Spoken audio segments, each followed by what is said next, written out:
Okay, today's AWA Lottery Winner comes to us from India. It is a student named Sugi or Shugi, not sure about the pronunciation. And she did the Mozart School of Music prompt. So this is an ETS one. Let's go ahead and go through this together and see if I can find any assumptions. All right, so let's just list these out. Assumption 1.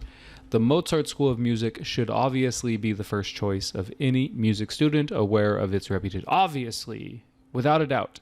First of all, the Mozart School stresses intensive practice and training so that students typically begin their training at a very young age. Okay. Next one. Second, the school has ample facilities and up-to-date professional equipment, and its faculty includes some of the most distinguished music teachers in the world. Finally, many Mozart graduates have gone on to be the best known and most highly paid musicians in the nation. All right, so let's talk about some of these assumptions, okay? So the first assumption is that intensive practice and training is beneficial for students. But that may not be the case, okay? Assumption 2. Starting your music training at a very young age is also beneficial for the student. And I shouldn't say your. I should say that right there. So that's another assumption. Assumption 3. The school has ample facilities and up-to-date professional equipment. So having, advanced equipment makes students better musicians or something like that. So that's another assumption. What else do we have? Assumption 4. Its faculty includes some of the most distinguished music teachers in the world. Another thing is the prompt is assuming that all students who attend the school actually are taught by these distinguished faculty members. But maybe they only teach, like the super advanced ones or something like that. Okay? Assumption 5.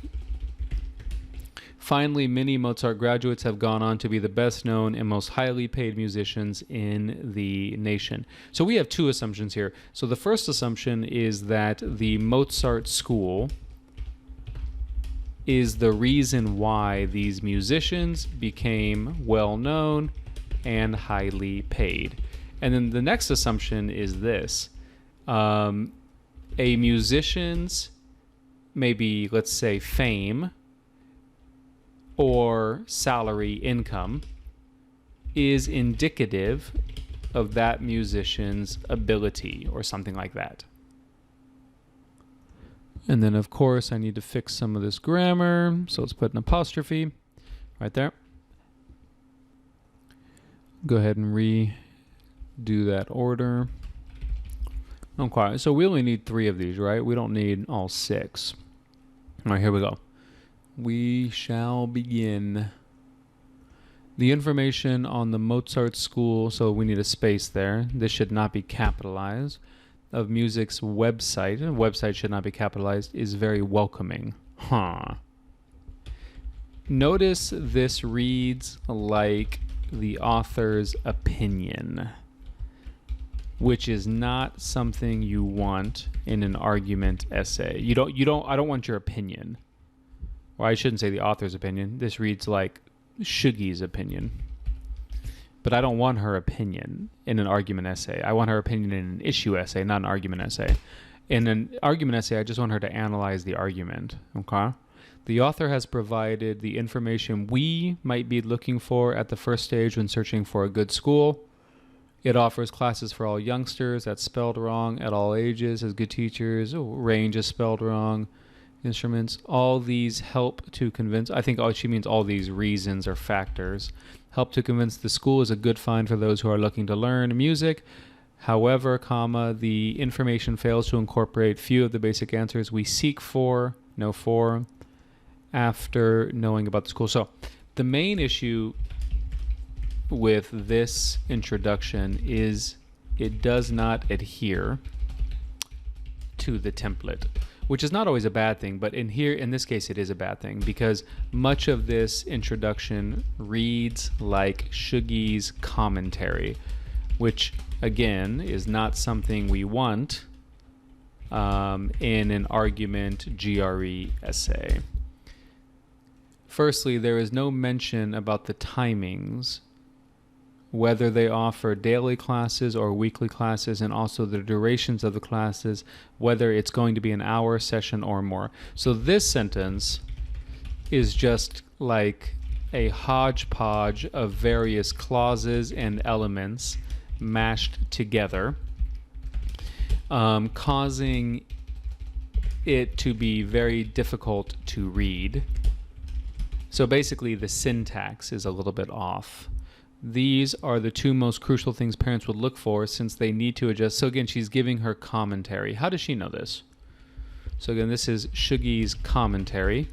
So she's actually guilty of some of the same fallacies that are present in the argument prompt, which is something you definitely don't want. Secondly, there is no mention about the fee. Again, not one of the assumptions. Not one of the assumptions. This is not one of the assumptions from the prompt. Unless you word it like this. You would have to say something like, the author assumes that students can actually afford the tuition at the Mozart school.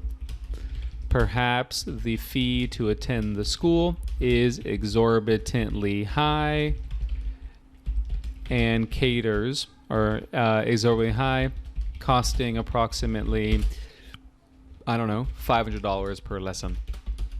It is possible that the school caters to an upper class and wealthy clientele exclusively,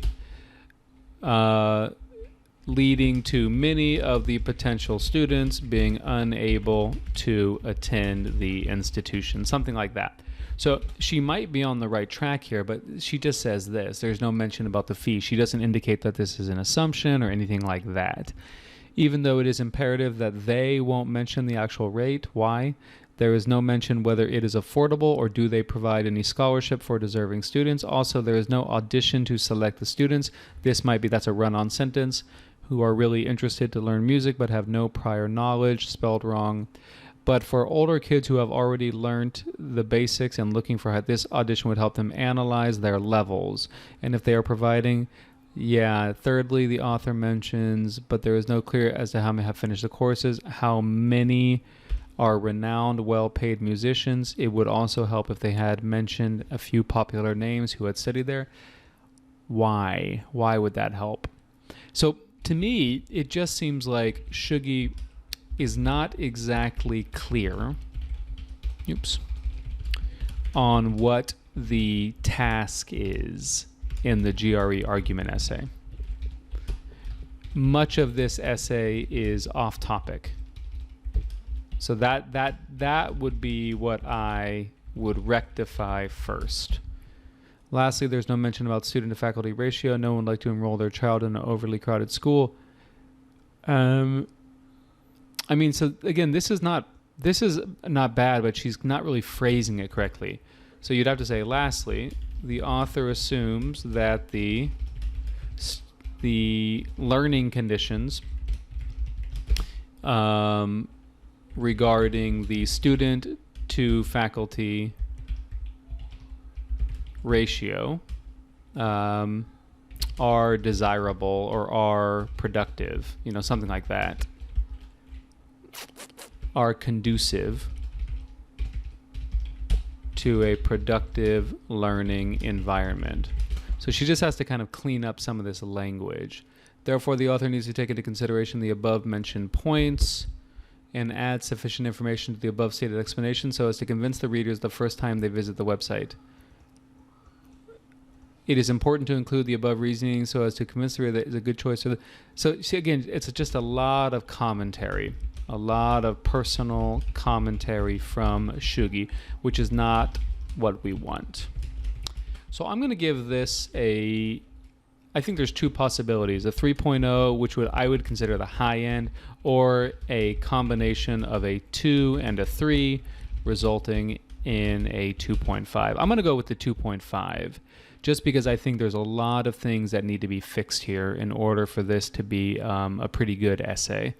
All right, Shugi, go ahead. My recommendation for you, Shugi, is watch my GRE argument step-by-step video. And if you've already seen it, watch it again and really try to absorb the template and structure of the argument essay. If you follow that template more closely, you're going to have better luck.